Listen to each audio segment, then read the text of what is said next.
he actually gave me COVID purposefully, as in he had COVID and interacted with me knowing that I am both immunocompromised and very susceptible even to just minor colds, which ended up with me actually having an infection that spread to my lungs and heart.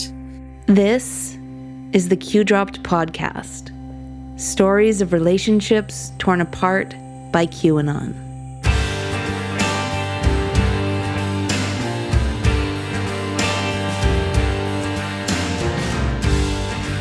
We have a multitude of trigger warnings for you in this episode.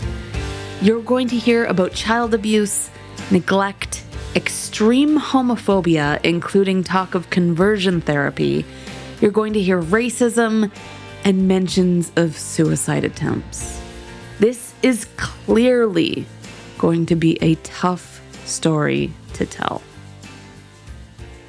In 2013, a 7-year-old boy named Ryan Lovett died in Alberta.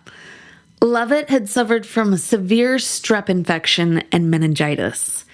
Ryan's mother, Tamara Lovett, held strong beliefs in alternative medicine and chose to treat her son's severe strep infection and meningitis using homemade remedies and holistic therapies rather than seeking out conventional medical care. She relied on natural remedies and nutritional supplements instead of taking him to a doctor for diagnosis and treatment. Over the course of several weeks, Ryan's condition worsened significantly. He became increasingly ill, experiencing severe pain, difficulty breathing, and loss of mobility. Despite his deteriorating health, his mother continued with her alternative treatment approach. Eventually, Ryan's condition reached a critical stage, and Tamara Lovett called emergency services. He was rushed to the hospital, but tragically died shortly after arrival. The autopsy revealed that he had died from severe bacterial infection and organ failure. In 2012, Ezekiel Stefan, a 19-month-old boy from Alberta, Canada, died as a result of medical neglect influenced by his parents' belief in alternative medicine. Ezekiel fell ill with what appeared to be a severe respiratory infection, but his parents, David and Colette Stefan, opted to treat him with natural remedies rather than seeking immediate medical attention. The Stefans followed a belief system that favored alternative remedies, including homemade herbal remedies and supplements. They believed that their son had croup, a viral infection that causes swelling of the airways, and treated him with natural remedies such as smoothies made of hot peppers, garlic, onion, and horseradish. As Ezekiel's condition worsened, with him becoming increasingly lethargic and his breathing deteriorating, his parents finally called for medical help. However, by the time he was taken to the hospital, it was too late to save him. Ezekiel was diagnosed with bacterial meningitis, a serious and life-threatening infection that requires immediate medical intervention. Despite the efforts of medical professionals, he tragically passed away.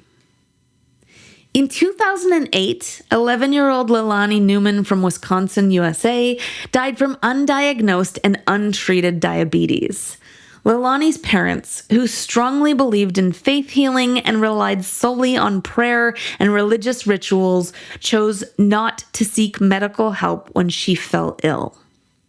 By the time emergency medical assistance was called, Leilani was unresponsive and could not be revived.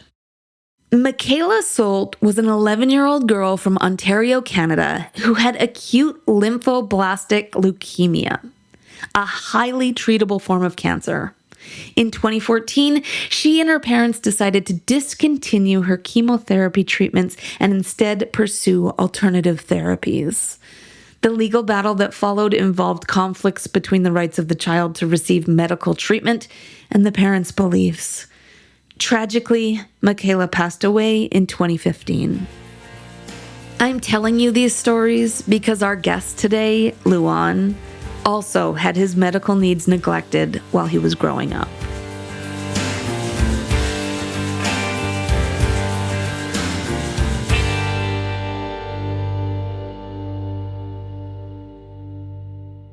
I'm Luan, and I'm currently a medical laboratory technology student, and I live in Baltimore.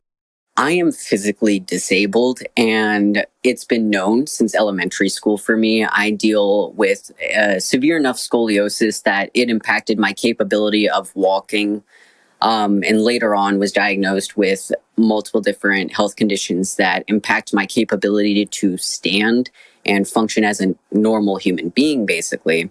But because my father believes that all doctors are shrinks, he obviously never took anything of that nature very seriously.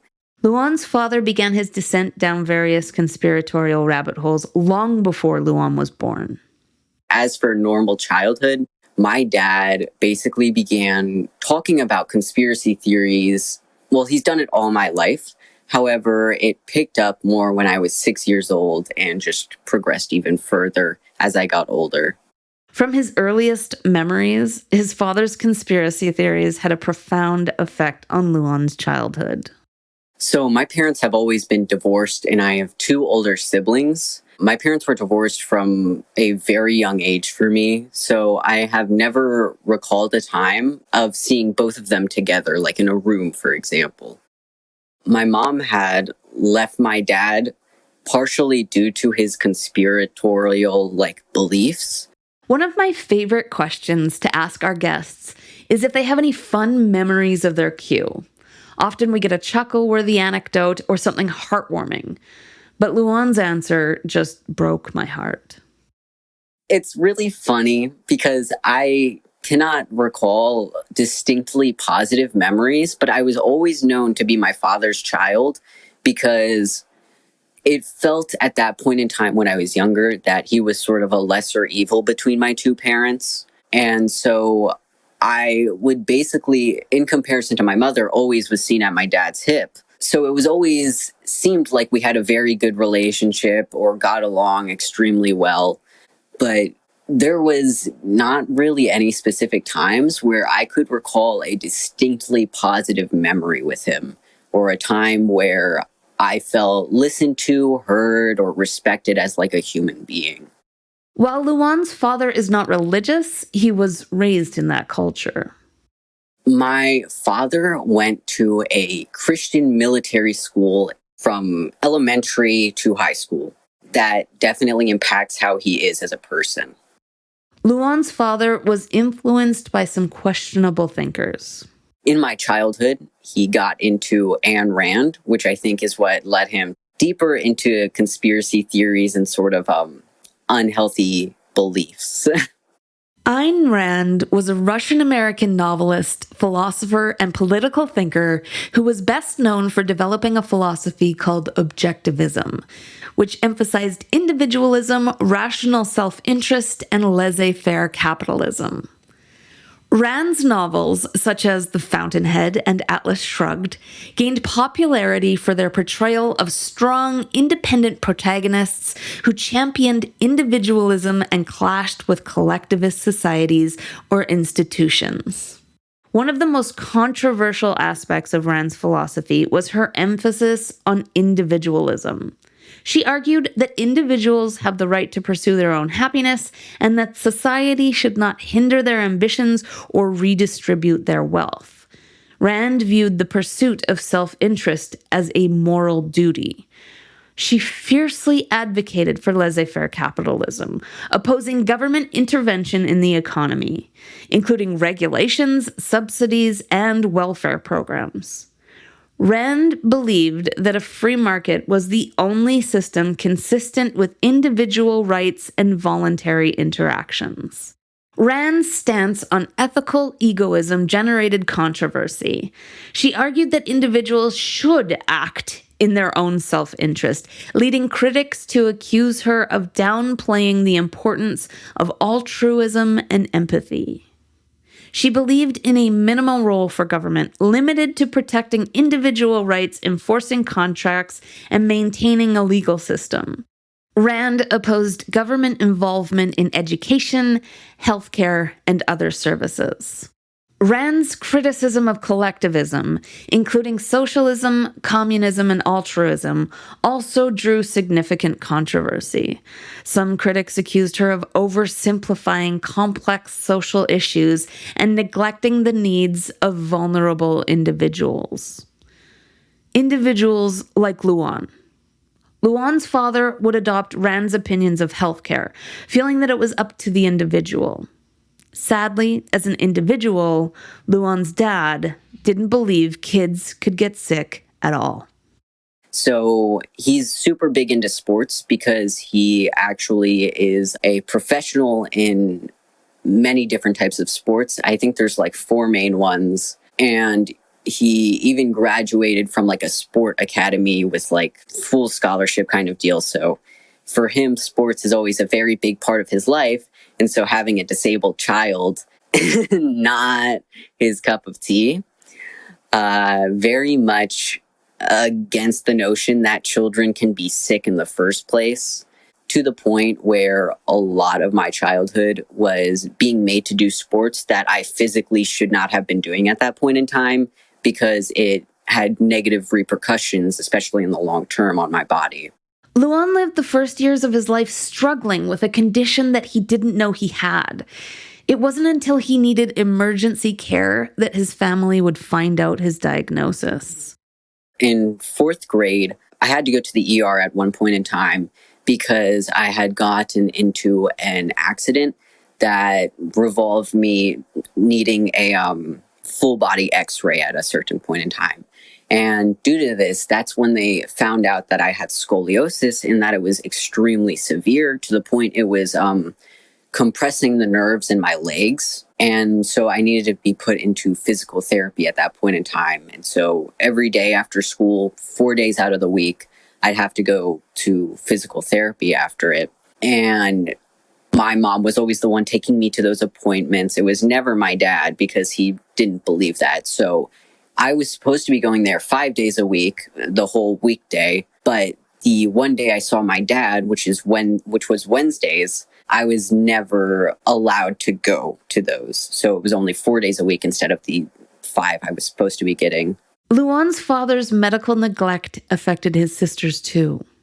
He lost the capability to speak with both of my sisters during their teenage years due to his conspiratorial beliefs, where my eldest sister was advised by a mental health professional to not interact with my dad because of how much the things he was saying was negatively impacting her. And my middle sister went through a different thing where she was accused of being a drug addict for taking prescribed medication for her heart condition by my father. So she had to cut contact because he did not want her taking any form of medication in his household. My eldest sister had basically a mental health crisis, which made it so she was in the hospital, inpatient care for her mental health issues. And my father was explicitly not allowed into the hospital because the way that he had impacted her mentally, multiple mental health professionals believed to be extremely harmful and detrimental to her mental health. So he was basically told by multiple medical professionals that he was not allowed to see his child because he was a negative impact to them at this point in time. And so that definitely caused him an even deeper spiral into disliking doctors and having distrust for them, because he believed that he could never be harmful to his children and that would just be impossible for him to be a negative impact or influence. In the meantime, Luan, the youngest child who was suffering with severe scoliosis, was still being denied the medical attention he needed. Once I was older, I was able to get further medical treatment because it was considered medical negligence or something of that line, because I was fainting at school, vomiting after every meal, and having like a long slew of physical health issues that if it was not taken care of or looked at by a doctor, it was considered abuse. So my mother took me, and then long list of doctor's appointments, which led to the diagnosing of everything I have. When I was interviewing Luan and he told me the story of his medical neglect, I couldn't believe what I was hearing. What kind of human being denies their vulnerable child the medical attention they desperately need? I don't care if you've been sucked into some strange ideas on the internet, if you're a victim of misinformation and cult thinking.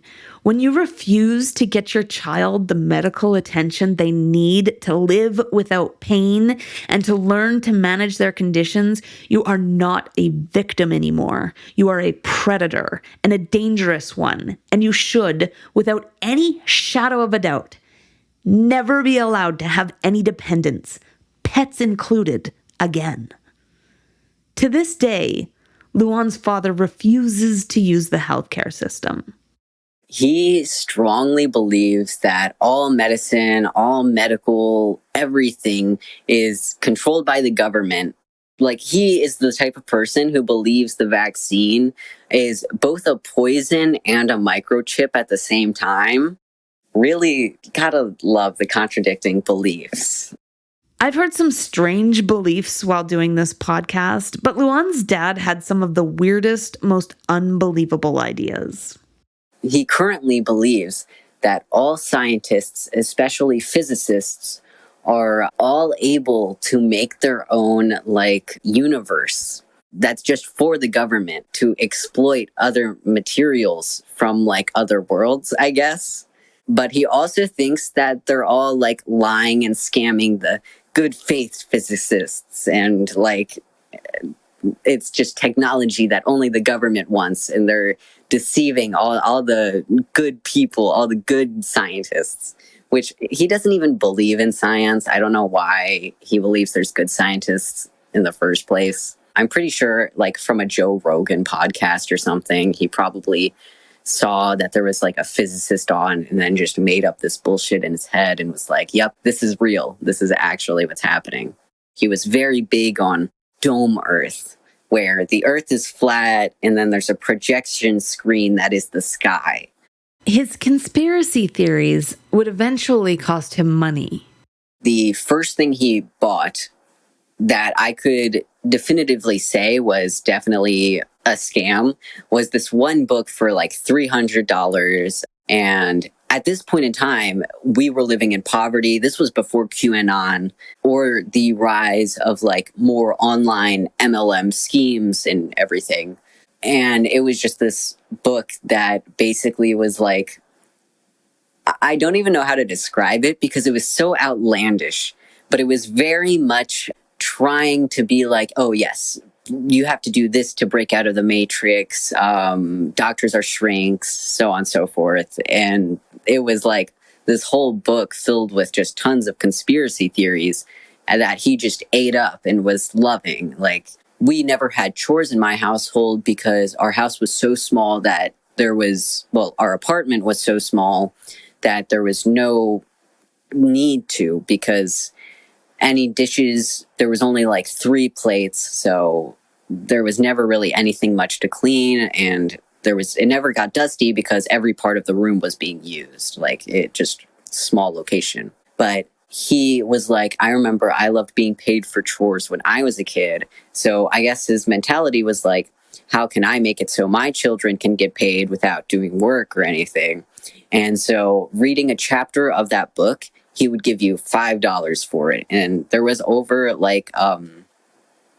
over 50 chapters in that book. So you could just read a chapter and get $5 after talking about it. And by that, I mean basically giving a summary of that chapter and then him being okay, that's fine. Here's $5. And that's how you would get chore money at my dad's house. He has now gone into the crypto bro route of things, and I don't think stocks are necessarily a bad thing to get into at certain points in times, especially if you're just setting up retirement funds or anything.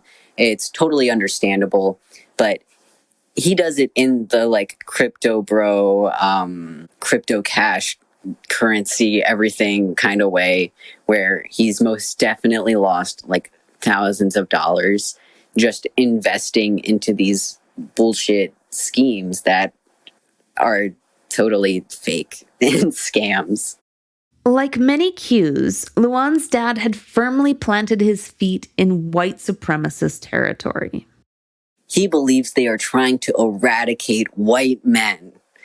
I feel it's also important to clarify he is not a white man, but he's somehow a white supremacist despite not being white. I think he just has like a superiority complex in that realm. I never understand him. It's important to note that my family comes from Cuba, but his mother is Mexican and his father is from Cuba and he's African, like he's Afro-Latino. He believes everyone can say the N-word and thoroughly believes that slurs are government-introduced words to control freedom of speech. Luan told me that his health was not the only thing that was affected by his strained relationship with his father. He was also conditioned not to share his feelings, to keep to himself, and to stay quiet. He already had been diving down this rabbit hole of conspiracy theories, such as getting into Ayn Rand, Dostoevsky, other philosophers you read about in like senior year of high school. And so he was getting further into that and trying to cause, like, he'd always be like, oh, I want an open conversation about these topics. But as long as you were talking against him, he did not tolerate it. I knew that it was very much hopeless if I ever tried to express myself in any manner. I was very much not allowed in any which way to express any form of emotion at that point in time, which was not that hard for me, shockingly, because I ended up being autistic. And so I was never very much of an expressive person anyway, but I could not express any of my interests, hobbies, or anything without some form of retaliation or hate for them, even if it was something very minor. Or even a sport that he enjoyed, he would still somehow find the worst part of it and disagree with me partaking in that. So I never engaged, and I was very silent all the time, where he would talk to me for 6 hours, and I might say, okay, or yep, or mm-hmm, or okay. He also just did a lot of general language policing, I would say, which he claimed to always be about free speech and everything. But as soon as you say the word hate, for example, that is too strong of a word. It's too negative. You're not allowed to say that. Because I had at one point said, I really hate you talking about this. And he was like, no, don't ever fucking say hate again. That's just evil. You cannot say that word. Like, that's not allowed. And it was the same thing with the word, like, sucks. Like, I couldn't be like, oh, that sucks. Even if it was responding to something, like, bad that had happened to him, where if he had been like, oh, this happened and I'm very disappointed. And if I was like, oh, that sucks, he would be like, you can't say that. That's not allowed. That's, like, evil, etc., etc. Luan would use defense mechanisms to get himself through his time with his father. So my dad really had... I think he already had a strong conspiratorial background where he already had these sort of like seeds with like starting out with Ayn Rand's Atlas Shrugged and other of her books, which pride themselves on being selfish despite everything she did in her life, which showed that she relied on the government and, you know, that whole thing. Despite all of that, my dad had this belief that he was already smarter than everyone else and that he was truly like understanding the Matrix or other odds and ends.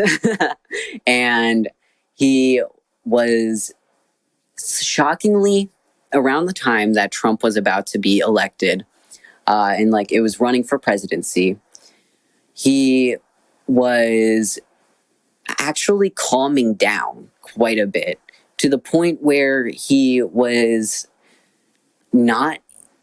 When I was dealing with my dad in childhood, I quite literally mean that he would speak like to me for 6 to 8 hours talking to himself. I didn't know what gray rocking was until very recently, but that tactic I had been using since solidly like 7 years old to manage my father.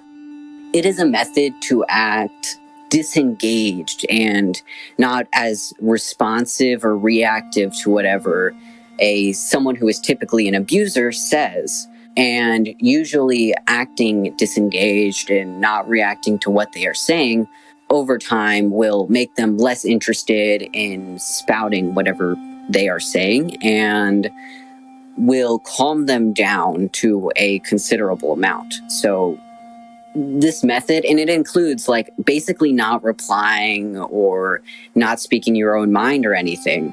And so I had been doing that since my childhood. And it honestly, once I was dealing with him calming down finally, I felt more open enough to actually speak my mind and like say things occasionally, which was at that point in time shockingly well received.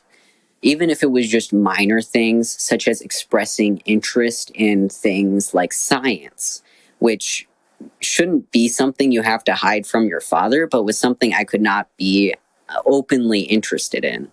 And so once Trump had become more popular, he had calmed down and was just like taking everything better. I no longer had to hear like 5-hour-long rants about how he believes there's lizard people or how Michelle Obama is actually a trans woman. As we often expect here on the Q-Dropped podcast, Luan's father was also bigoted towards the LGBTQ community, which is especially sad in this case because Luan himself is gay. I'm not sure if you are aware of the old subreddit Transvestigation. So it is a subreddit where basically people believed that a bunch of these popular figures were all transgender and that somehow that was evil and they were like taking over the world or whatever they believed. And my dad was very active in that realm of engaging with that type of material. And I think once I had come out, it got even worse. And so it went from like minor rants about hating LGBT people to multi-hour-long rants and just like playing hate speech out loud, basically. Like he would have his computer on max volume so you could not miss it. And it was just these people who were openly talking about hating anyone LGBT. And because my coming out basically coincided with that, so with Trump's election. And so once I had come out, because I felt comfortable enough in a weird way, hate speech and everything for LGBT people raised. And then he began talking about Q during that time period. He was probably one of the earlier Q individuals, I would say, because he was talking about it before it got more mainstream acceptance or recognition, or before Donald Trump even made it more of a known and widespread thing, because he was always in that realm of just YouTube and Reddit that led to those like pipelines. And it went from him having these crazy conspiracy theories, but sometimes laughing them off, like, haha, like, I don't really believe this, to being steadfast in his beliefs and being like, nope, this is correct. There is no other way to view it. Everything is black and white. And that was that. This was enough for Luan. Like his sisters, he would choose to go no contact as well. I was not in interaction with my dad for like 3-4 years because I had went no contact at around 12 to 13. And then he began to like try and reconcile around 16, 17 with me. Why did you go no contact? Like, I mean, obviously there's a lot of reasons, but was there anything specific? Yes, because I came out at that point in time And despite the fact he's not religious, and claims to hold no prejudice to LGBT people, he very much does. I asked Luan what his father's reaction had been to his coming out. I was not prepared for the answer.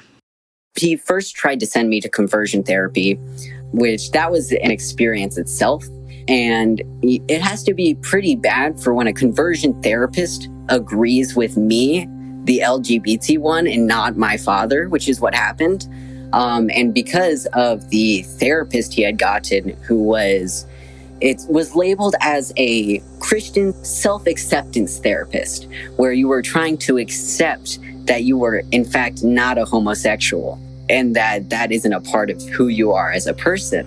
But the therapist ended up seeing how much trauma and damage my father was causing me, to the point that I was sided with. And that's when my dad was immediately like, nope, this is not working. You either are renouncing being a homosexual, or you're not ever getting any support from me ever again. And I was like, I am choosing the second option. Conversion therapy is, of course, a practice that aims to change a person's sexual orientation or gender identity.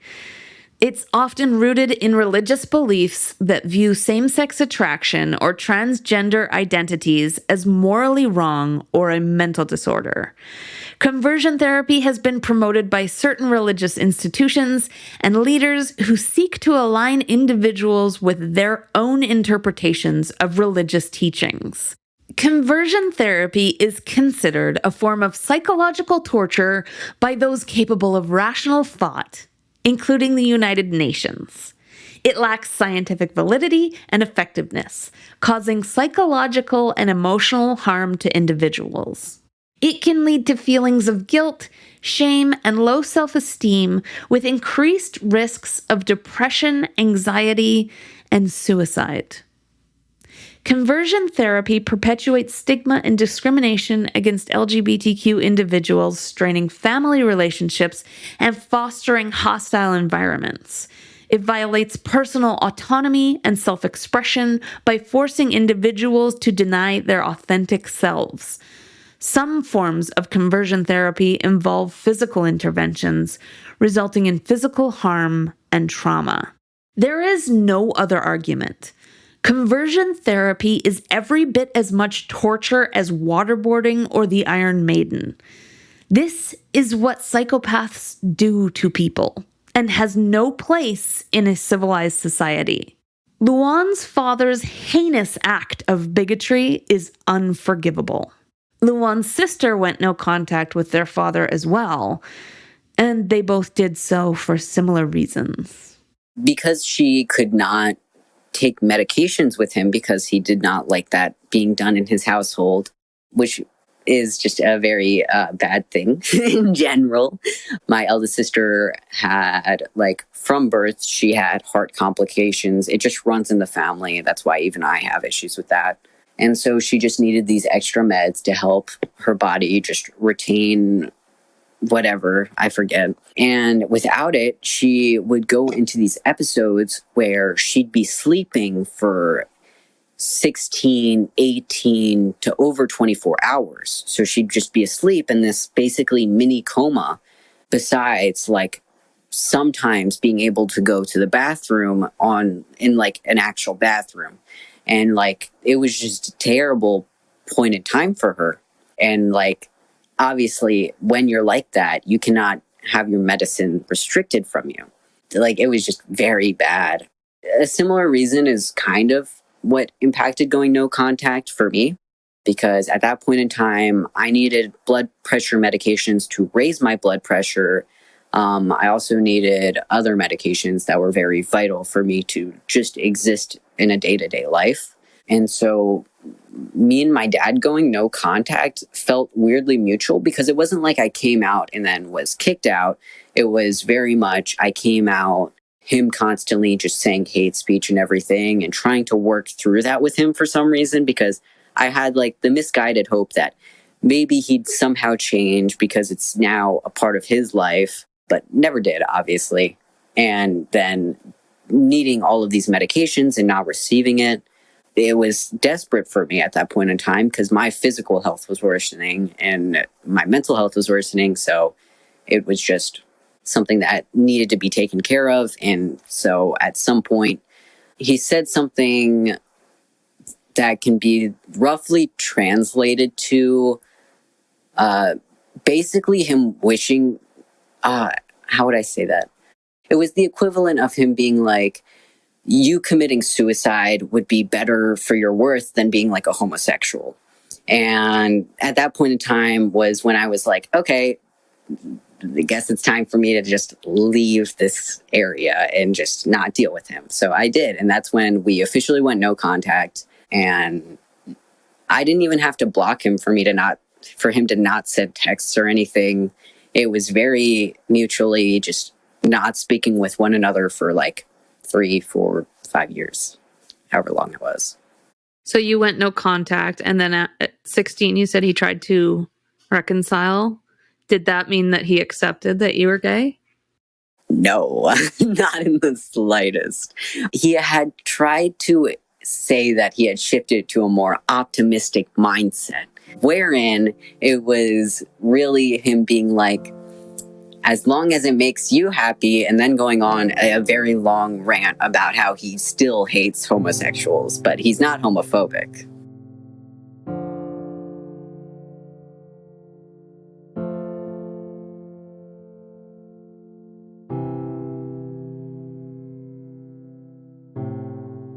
When Luan decided he wanted to pursue post-secondary education, he knew his sisters had received help from family and hoped he would receive the same.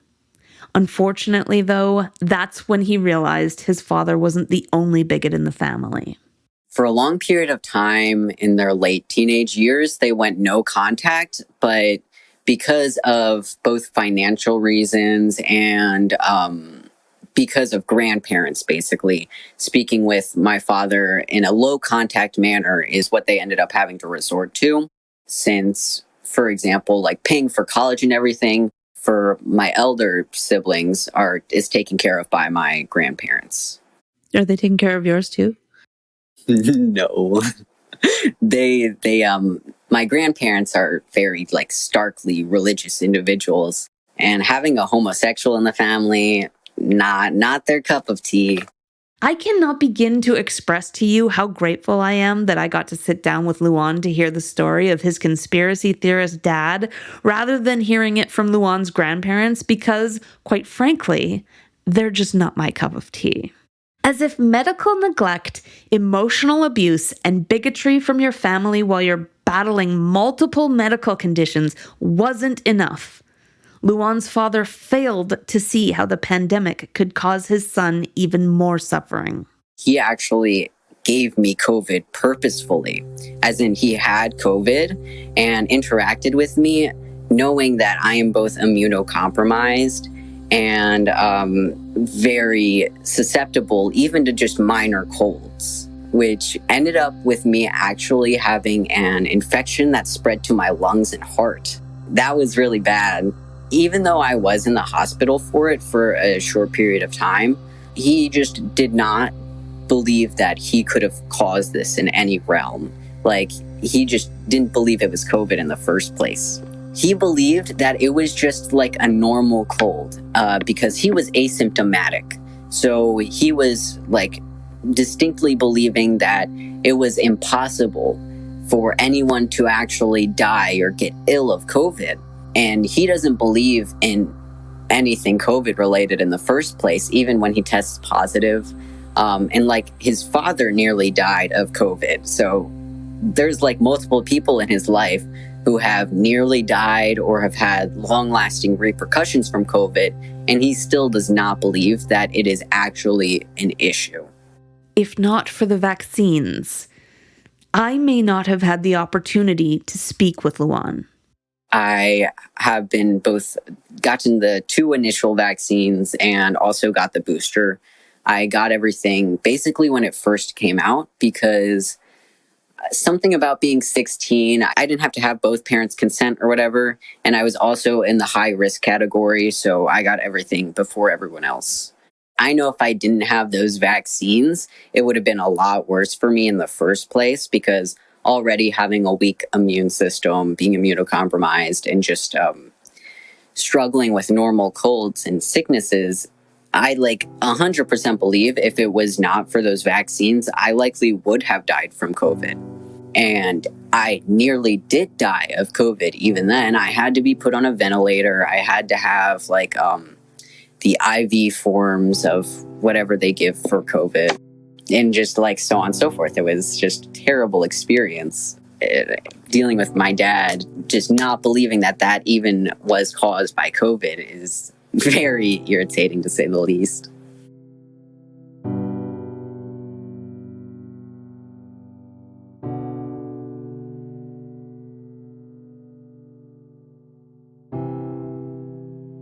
I always ask my guests if their Q is vaccinated, because I managed to get both of my Q parents vaxxed, the story of which is in my talk from the We Can Reason conference, which is available on our Patreon. The link is in the show notes. The answer is always no, and often delivered with a sort of laugh of disbelief. Luan surprised me with his answer. I genuinely believe that he may be vaccinated just without the booster, because he otherwise probably was not able to see his great grandmother, because at that point in time she was still alive. And so a lot of individuals who are older, who he has bonds with or is close with, he was not allowed to see because it was necessary to be vaccinated at that point in time. So I think he may have unwillingly gotten COVID vaccines, or he faked it. Either one is very believable to me. I could not say, because if he did get it, he would never admit to it in the first place, because that would be a badge of shame for him. I wondered if anyone ever pushed back against Luan's father's ideas. Yes, my middle sister did, and that is why he very much, for a long period of time, never liked her, along with the fact that he thought she was a drug addict, which he himself has gone through addiction when he was younger. So you'd think that someone could empathize in that situation, where it's if his child really was a drug addict, that he would feel empathy towards it, because he knows how rough that is, and that's something he's dealt with on a very personal level. But no, she would say her opinions. She would be outspoken, because she's just someone who always has had the bravery to do so, and is someone who has great mental fortitude. Out of all the siblings, all of us three, I would definitely say that she's most likely the strongest one, just mentally, because she's gone through so much and just has dealt with everything so well, despite all the cards that have been dealt for her. And for a long period of time, you could say that she was clearly the least favorite child, to the point of any action she could do, even if it was something small, her steps were too loud, or the way she spoke was just somehow annoying to my father, he'd just badmouth her constantly. And that's super discouraging to hear when you're so young, because me and my sisters have a 5 to 6 year gap between us. So this was just such a terrible thing to repetitively hear, because anytime she was brought up or he thought of her, it was always negative remarks, negative everything. So it even furthered that speaking against my dad, or speaking out against anything he said, would just lead to also me being hated. And at that point in time, with not very many people to rely on, being hated by someone who you're extremely reliant on, not only financially, but emotionally in some realms as well, is just something you'd never want to go through. Luan's father's attachment to conspiracy theories feels linked to deep insecurities and his previous struggles with addiction. He is someone who always believes he is the most intelligent one in the room, and that he obviously knows better than anyone, especially anyone younger than him, which has gotten worse as he's gotten older, because he's around 55, 60 now. And just heavily believes that anyone younger than 50 cannot make valid arguments for whatever reason. I definitely believe it's him going from one addiction to another one, because in his childhood, he had dealt with things such as like alcoholism and other such drug use. And from like a very young age, to the point where it definitely impacted his daily function. And weirdly enough, when he had quit smoking cigarettes, and he had already been like sober from alcohol and everything, but his last like addiction physically was cigarettes, and he decided to stop that. And that's when I noticed an uptick in his conspiracy theories and his beliefs in those sorts of things, because he went from someone who had moderate amount of intelligence. Like, he was not explicitly homophobic or transphobic or anything when I was like in childhood, like under the age of 10 years old. But as soon as he started stopping smoking and moving into these more extreme beliefs, just everything was black and white again. And it didn't feel like he was ever really recovering. It felt like he was just slipping down a different slide. I asked Luan if his mom supports him. I would say she leans onto neutrality, where she doesn't care enough. There's clear favoritism in my family, and I am clearly the least favorite child, to the point where it does not impact me all that much, because I know at the very least I am successful, and I have very strong relations with other people who I'm way closer with than my family, and find a lot more comfort in knowing I'm going to be successful long term, rather than worry about my family's like thoughts and opinions on me. Today, Luan and his father have very limited contact. Basically, I get to go no contact with him at the end of this year, which is very relieving. The reason I have not gone no contact with him is because my sisters were just going through a lot, and he was basically throwing a hissy fit that he wasn't interacting with me, so he wasn't going to help my sisters. So it was very much manipulation and guilt in that realm. And so I interacted with him, and it was just like, our current relationship is very much, I see him maybe once a month, maybe twice at worst. And it'll just be, sometimes it's pure silence. Like, we don't even speak to one another, and it'll just be us eating out at like a local restaurant in just pure silence. Sometimes he'll try and like start things, but I always meet it with the gray rocking technique that I mentioned, where I'm just not responsive, clearly uninterested, and just don't engage. And usually that's enough for him to realize he's not getting through to me, and he's not going to be able to do anything. As a result, Luan's mental health has vastly improved. I was diagnosed with depression at around 7 years old, because I'd been in therapy since 5 years old, because my first sister had an attempt on her life. And so therapy was considered required. And so I was just in therapy since 5 years old. And at 6 years old is when I began showing signs and symptoms of depression. And after a year had passed is when I could be diagnosed with it.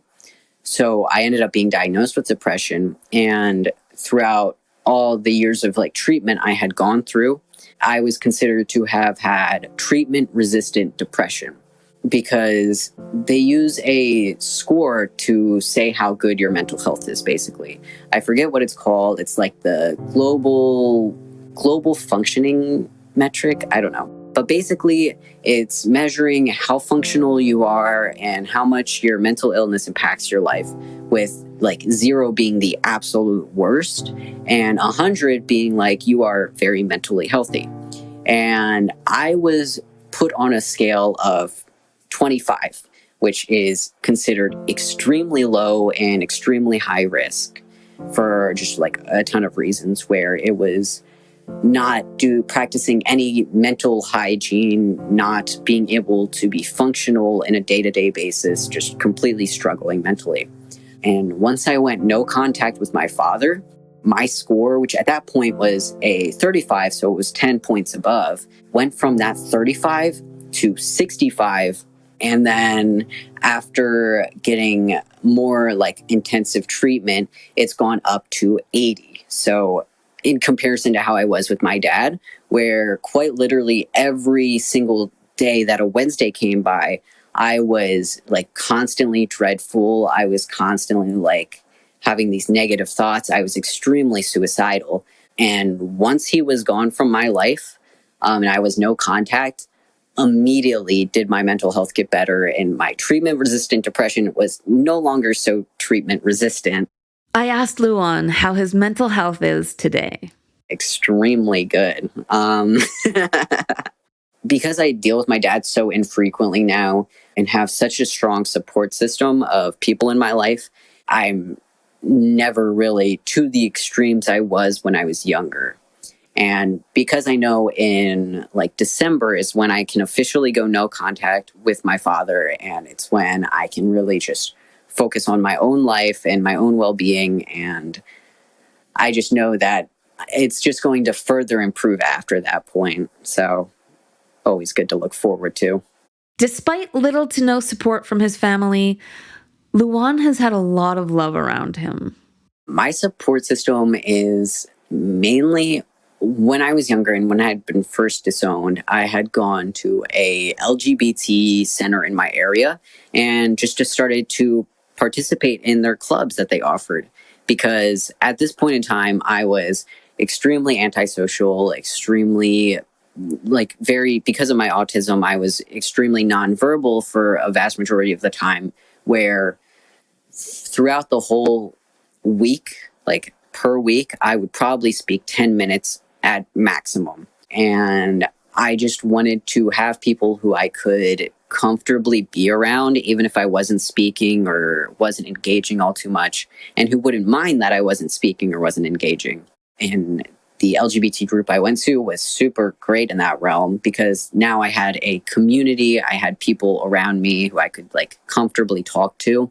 And for me, it also helped me develop a lot of my social skills that I was lacking prior, in a way that prepared me for high school, because this was basically in the summer before high school, but after graduating middle school.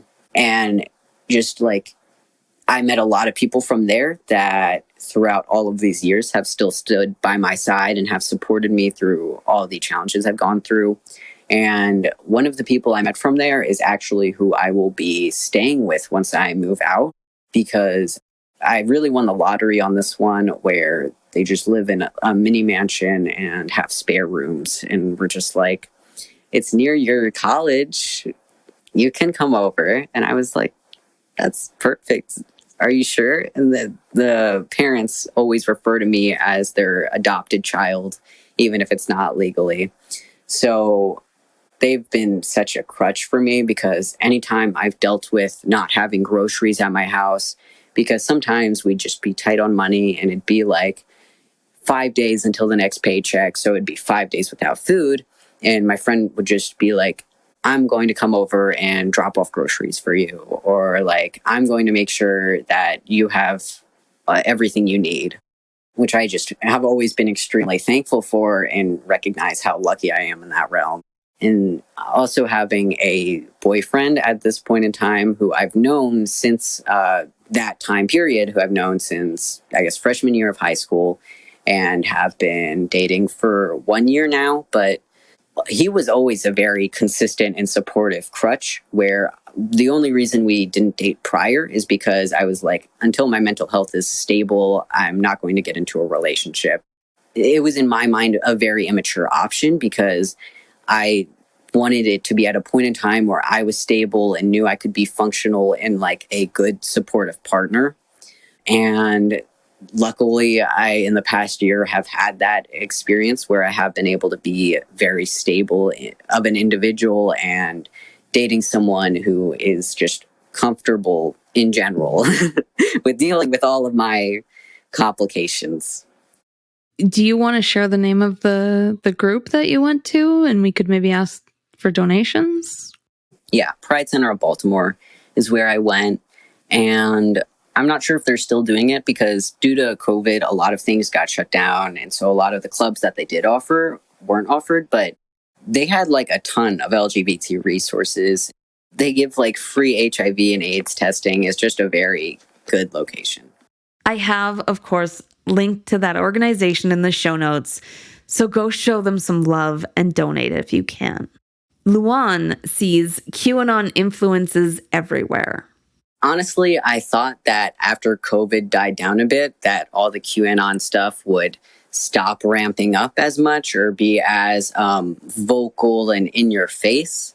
But I've had like misfortunes of my other friends whose family members suddenly began supporting QAnon or getting into conspiracy theories when they were like well-researched or academic individuals that you would not expect to just do this drastic change, like to the point where some of my friends have just had experiences where their parents who were fully accepting, fully loving, have just done a complete 180 and changed into a person that is hard to recognize. People all over the world have been dealing with this because it's just spread so rapidly. Even people I know who have moved to Korea have dealt with experiences of just like cult-like behavior and just people who are so conservative in their beliefs and so just extreme into like a cult mindset, basically. And it's just super harmful no matter where you are. Luan has had to learn how to cope. That took many years to learn any form of coping mechanisms. Because since I was so socially unaware and not really the best when it came to that, I just had so many experiences where my self-esteem was absolutely tanked for a long period of time because I just had been shaped by these beliefs my father had, and I was unable to express myself in any manner. So for me, coping was the capability to be out of that household and being able to express interest in things that I otherwise wouldn't be capable of. And even then, finding support groups and like, I follow like positive news networks where they just list anything good that has happened in the world in recent times, because you hear negative things 24/7. So it's good to have like some positive news here and there, or else you're just constantly in your brain just thinking the worst about everything.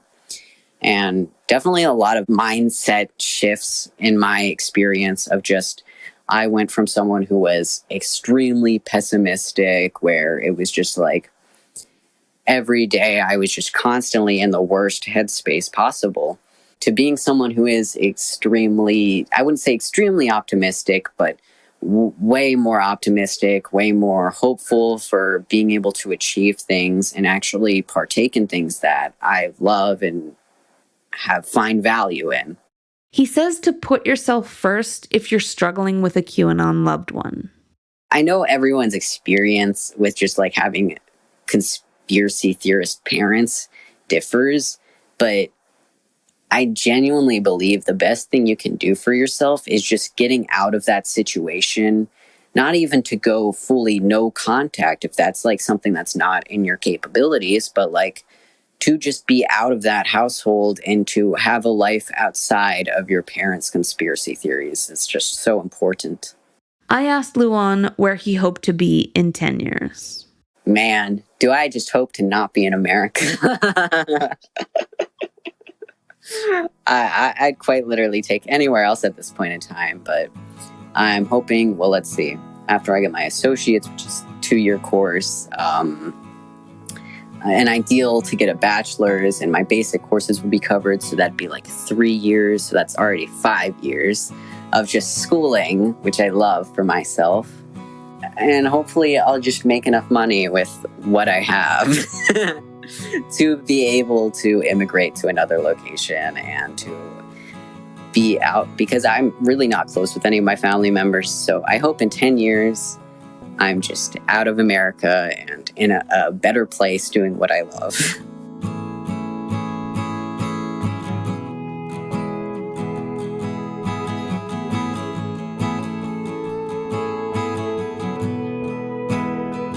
Thank you so much to Luan for sitting down with us to chat about his father. I am so sorry that you've had to go through everything that you have. No one should have to experience the things that you have, but the entire time I was talking to you, I just realized more and more how strong you are. To have gone through all that you have and come out of it with improving mental health, ambition, and clear goals is amazing. And I know that one day you'll get to where you want to be. Listeners, if you want to hear an ad-free version of this podcast, you can grab it at the Patreon link in the show notes. We appreciate all of our patrons, without whom we could not make this podcast. You can show us some love as well by rating and reviewing the podcast on Apple Podcasts or your favorite platform, and subscribing to our YouTube channels, where you'll find video interviews with experts on various topics relating to QAnon. Next week, one such interview will be posted there, featuring a woman who has been volunteering as an activist to fight misinformation on Wikipedia. We'll talk about what she does and how you can get involved too. Subscribe on YouTube to see that video when it comes out. Thank you so much for listening.